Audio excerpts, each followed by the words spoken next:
This video will help you understand how to maximize the protection on your bank, credit union, or your investment accounts. If you don't know who I am, my name is Chris Dime. I'm a certified financial planner out of Edmonds, Washington, and I specialize in working with folks to and through retirement. With the recent failures of Silicon Valley Bank and Signature Bank in New York, a number of clients have been asking about what sorts of protection they have on their bank, credit union, and their investment accounts. Last week, we touched on FDIC, NCUA, and the SIPC to bring you some peace of mind relative to the protection on your various accounts, and ultimately how you would recover assets in the event that your bank, credit union, or brokerage company fails.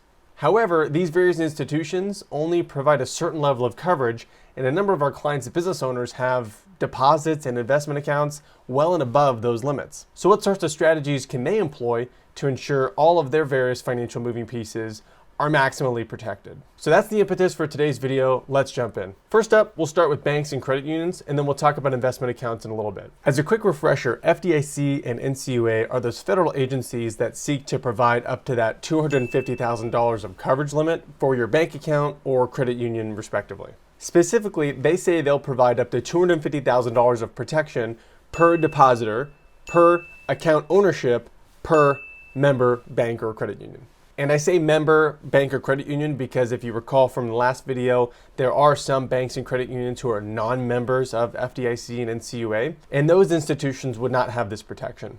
Now, they may have other protections, but that's going to be on a bank or credit union specific basis. So we'll break down this definition to see how it applies to you, and specifically if you need to take any action to ensure you're fully protected. So the per depositor section of the FDIC or NCUA definition is pretty intuitive. That essentially just means if you have $250,000 deposited and I have $250,000 deposited, if the bank fails that we're using, we're going to be treated as separate people. We're separate depositors. The bank won't pool us together for the purposes of only giving us both up to $250,000 of coverage that, we'd need to split. The next part of the definition relative to ownership categories, that's going to have a little bit more nuance. I'll link below to how the FDIC and NCUA define various account ownership categories, but the most simple and relevant account ownership categories that you'll probably run into are going to be individual accounts, joint accounts, and business accounts. There's some other ownership categories out there like trust accounts, but that's all beyond the scope of today's video. We're just going to keep it simple today. So the way these various account ownership categories come into play is essentially if you had like $250,000 in an individual checking account and you had $250,000 in an individual savings account, if the bank fails, you're only insured up to $250,000 in total because both the checking and saving account were account owned as individual accounts. So even though you had $500,000 in deposits, you're only insured up to $250,000. Relative to the joint account ownership category, there's a bit more nuance here, so we'll take a pause on this. Joint accounts permit co-owners individually to be insured up to $250,000. So let's say you and your spouse deposit $500,000 into a newly opened joint bank account together. That's going to be fully insured up to $500,000 because both of you are going to get $250,000 of coverage. The last part of the FDIC/NCUA definition of $250,000 of coverage per member bank/institution, this may sound intuitive, but essentially money held at different banking institutions will qualify separately for coverage.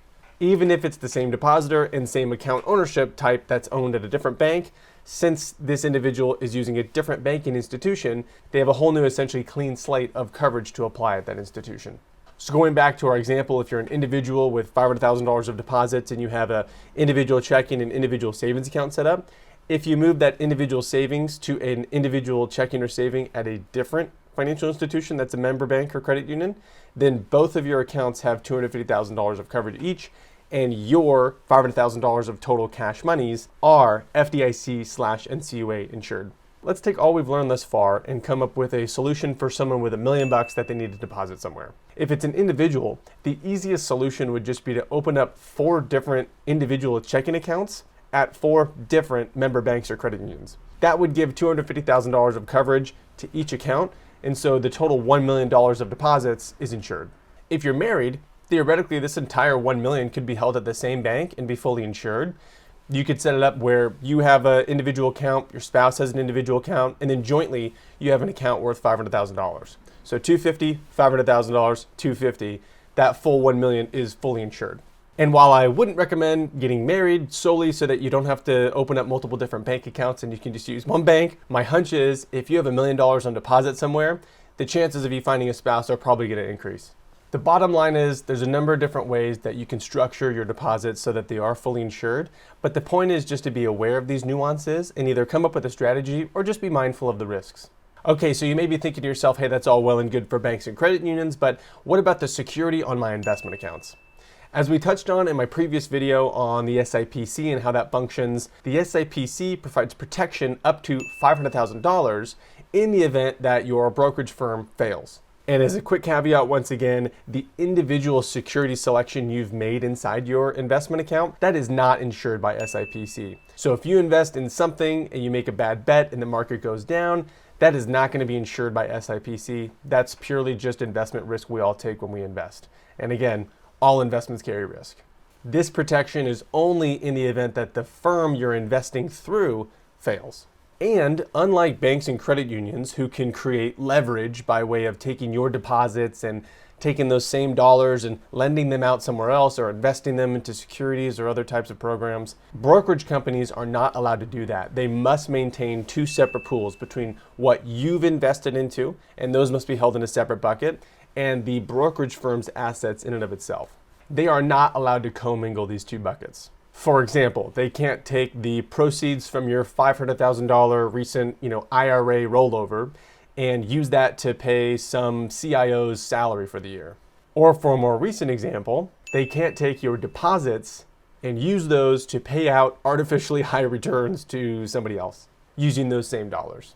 What you invest into your account and what the brokerage firm has as operating assets must be totally separate buckets. And this edict comes on high from FINRA and the SEC, and these are routinely audited processes of member brokerage firms. So given this separation between your deposits and the brokerage firm's assets, in the event that your brokerage firm fails, rest assured your securities for the most part can be easily transferred from where they are at today in the failing brokerage company to some other brokerage company that's not failing, and it's a pretty lubricated process. This is why if you've ever done an account transfer from like an IRA to another IRA at a different institution, it's a pretty simple automated process called ACAT, or Automated Customer Account Transfer.